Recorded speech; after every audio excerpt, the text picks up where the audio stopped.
Selamat pagi, Bapak Ibu, saudara-saudara yang terkasih.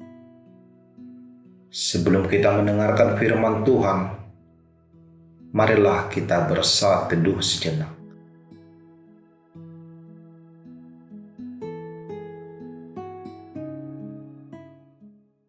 Amin.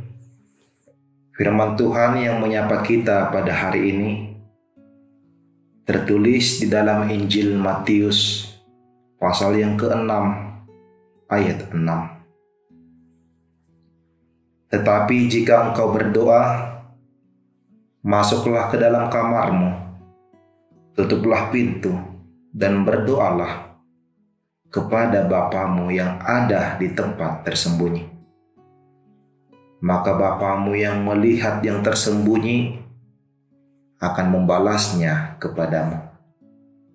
Dalam bahasa Batak dikatakan, alai yang martangi aku, tubilun maholau, sordak ma pitui. Dungi martangi yang maho tu amangmu na dinabuni. Gabi balo sorni amangmu na marnida dinabuni mai tuho. Hal berdoa. Berdoa adalah nafas bagi orang beriman. Ketika seseorang percaya kepada Tuhan, maka secara otomatis ia akan berdoa karena ia mengenal betapa pentingnya hidup di dalam naungan Tuhan. Dan dengan berdoa, maka akan terasa pertemuan spiritual dengan Tuhan. Dan hal ini akan membuat iman orang percaya semakin bertumbuh.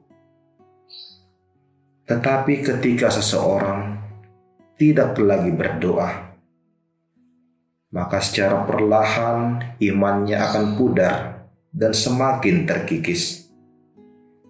Doa adalah nafas, dan hal tersebut sangat penting di dalam kehidupan umat manusia. Maka marilah kita senantiasa berdoa kepada Tuhan untuk memuji memuliakan nama-Nya serta menyerahkan hidup kita kepadanya. Bukalah pagi hari dengan berdoa untuk memohon penyertaan Tuhan. Dan tutuplah malam hari dengan berdoa untuk mengucap syukur atas penyertaan-Nya. Hidup orang Kristen tidak jauh dari doa. Namun yang menjadi pertanyaan saat ini, hal berdoa bagaimanakah sesungguhnya yang Tuhan kehendaki? Dalam ayat 5 dikatakan, dan apabila kamu berdoa, janganlah berdoa seperti orang munafik.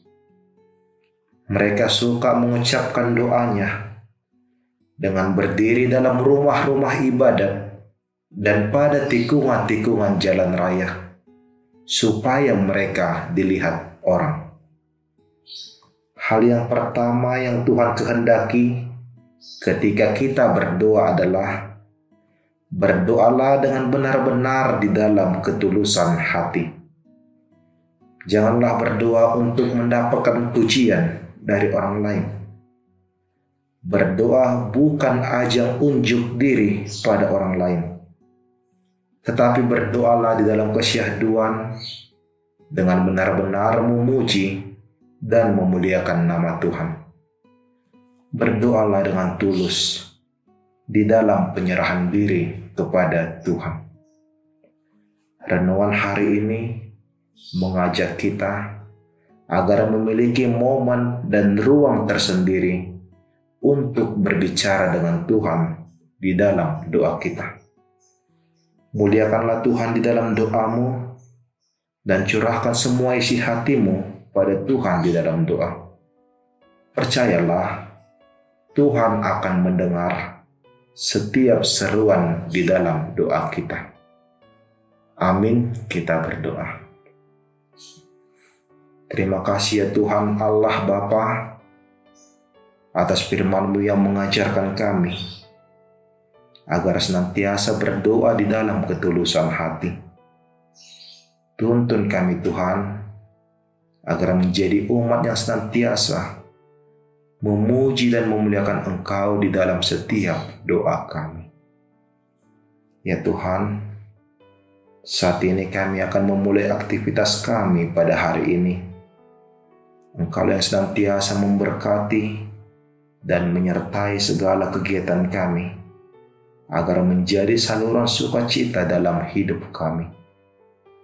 Berkati ya Tuhan para jemaat-Mu, dari kategori sekolah minggu hingga lansia. Tangan pengasihan mulai Tuhan yang senantiasa menyertai kami. Ya Tuhan, kami berdoa untuk saudara-saudari kami yang sedang di dalam proses pemulihan. Berikanlah kesembuhan kepada mereka, agar mereka dapat tetap bersukacita menjalani hari-hari mereka. Ya Tuhan, kami adalah umat-Mu yang tidak lepas dari dosa dan kesalahan. Kami mohon pengampunan yang hanya daripada-Mu. Di dalam nama anak-Mu Tuhan Yesus Kristus, kami berdoa dan mengucap syukur. Anugerah dari Tuhan kita Yesus Kristus, kasih setia dari Allah Bapa, dan persekutuan Roh Kudus, itulah yang menyertai kamu sekalian. Amin.